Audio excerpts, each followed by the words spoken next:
This is lecture week 5, and now we're in the last part of this lecture where we take up the broader policy issue, and that's having to do with poverty and dependency. I don't like to use the term dependency, but let's call it the work effort. So how the government attempts to address both of these issues simultaneously. And I noted that there's a conundrum. I noted in the outline that there's a conundrum between the two. We face another conundrum here. And so if, as a governmental matter, if as a policy matter, if what we're trying to do is address poverty, the government theoretically could do so. All you have to do is assess what the poverty gap might be.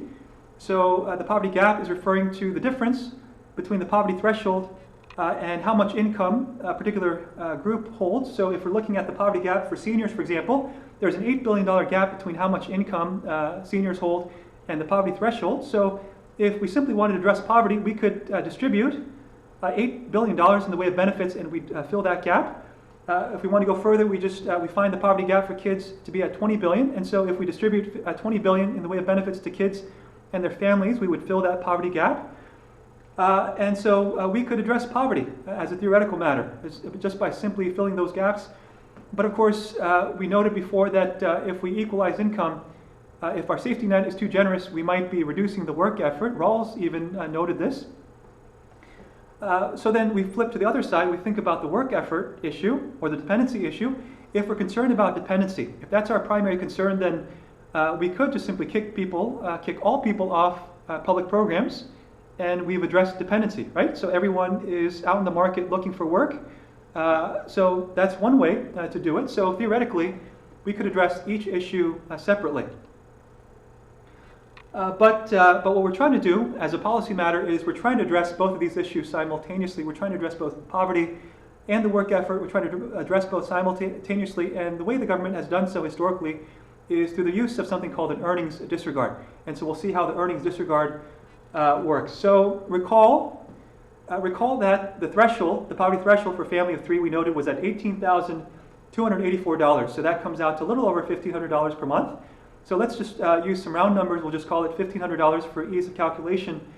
And so recall the broader issue is that of addressing poverty. If we want to address poverty, and you have a family who earns $1,000, and you want to make sure that we're addressing poverty, we could just simply give that family $500 to address that poverty gap. So let's say we have a government program that's specifically designed to address the poverty issue. And so we have 3 different types of families. We have the family who earns nothing, and we want to address the poverty gap. We give that family, of course, $1,500. We have the second family that earned $1,000. Under this scenario, we give that family $500. We lift that family up to the poverty line. We've addressed poverty. And then we have a third type of family who has $1,500 or more. So the government doesn't have to do anything. They're already at the poverty line. And so we've addressed poverty in this manner. So this is one way to address this policy concern about poverty, but note that you've done nothing for the work effort. Right, so if we equalize all 3 families in terms of their income, so the $1,500 family will say, well, is noticing that that family that earns nothing still gets $1,500 from the government. So what incentive is there for that family to work hard? They might stop working. That $1,000 family might stop working, and so the work incentive goes down. So what we do as a policy matter to promote work is we use something called an earnings disregard. Literally, the government disregards a certain percentage of what families make when they calculate the benefit amount, and it's intended to provide a work incentive for families that have worked hard to try to make ends meet. And so recall that we have 3 hypotheticals. We have 3 hypotheticals. We have 3 different family types. The first family, recall that family earned nothing. That family didn't work. That family chooses not to work, and so they're going to receive under this new policy regime with an earnings disregard. That family is still going to receive $1,500. Right? But we're not going to implement any sort of earnings disregard, which is going to simply give that family $1,500 and bring them up to the poverty line. We have a second family. Recall that family is working hard to make ends meet. That family earned $1,000. So we're going to implement, let's assume a 50% disregard. Most of our programs do anyway. But let's assume a 50% disregard hypothetically.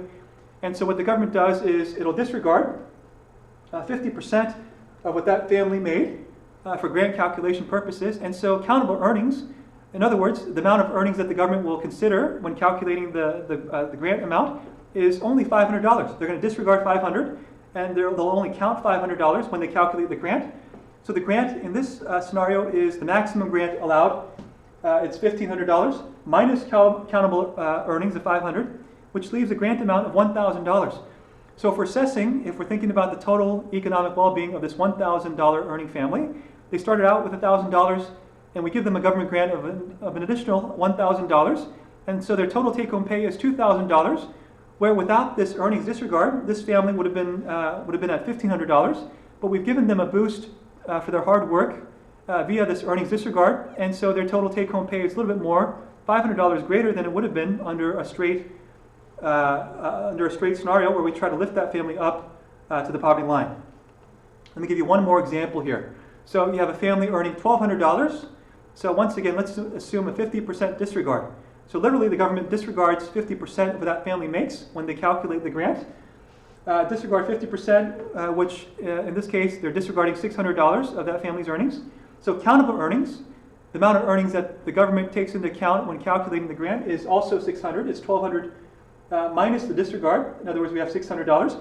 And so the grant amount for this family is the maximum grant amount of $1,500 minus countable earnings of $600. And so the grant amount is going to be $900. The government will give this family $900 in the way of a grant. And so when we consider the total economic well-being of this family started out with $1,200 and earned that money. And we gave that family $900 as a boost for their hard work, not just $300 to bring them up to poverty. Excuse me.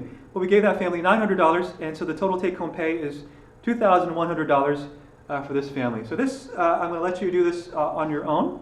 You have a family that earns $1,600, and I want you to go through this calculation just so that we know that you understand how this earnings disregard works. But with this particular scenario, we may have a problem. We have a family earning $1,600, but so we have the issue of what do we do with this family?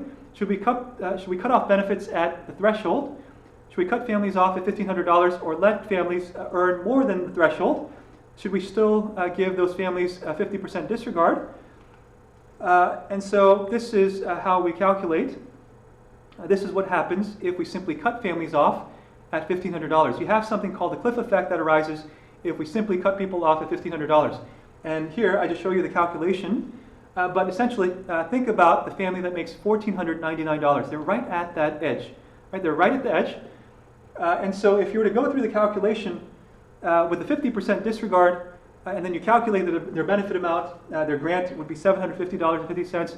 The total take-home pay for that family earning $1,499 would be, the total economic well-being would be $2,249.50 for that $1,499 earning family. But for that $1,500 earning family, since we've cut off benefits right at $1,500, they would go home with $1,500. So we have this huge disparity in total take-home pay between this $1,499 family. They take home $2,249, while the $1,500 earning family takes home $1,500. There's a huge disparity, so we call that a cliff effect. If we simply cut people off right at the thresholds, you get this cliff effect. And so given these two options in terms of policy design, whether we should cut people off at $1,499 or whether we allow people to go above the thresholds, as a policy matter, we've chosen the latter option. That is, for our various programs, we have phase-outs. Right? We noted the phase-out in the context of EITC. And so that's just one example. SSI, Supplemental Security Income, is another example where we allow families to go above the thresholds when we calculate the benefit amount. And so recall the big picture is about the earnings disregard and the intent, which is to address poverty and the work effort simultaneously. So this concludes this lecture on poverty. And then so in week 6, in the following week, we'll consider a chapter from the Dolgoff separate textbook, and which guides us in terms of how we should be looking at policies, what features we should be looking at when we analyze policies.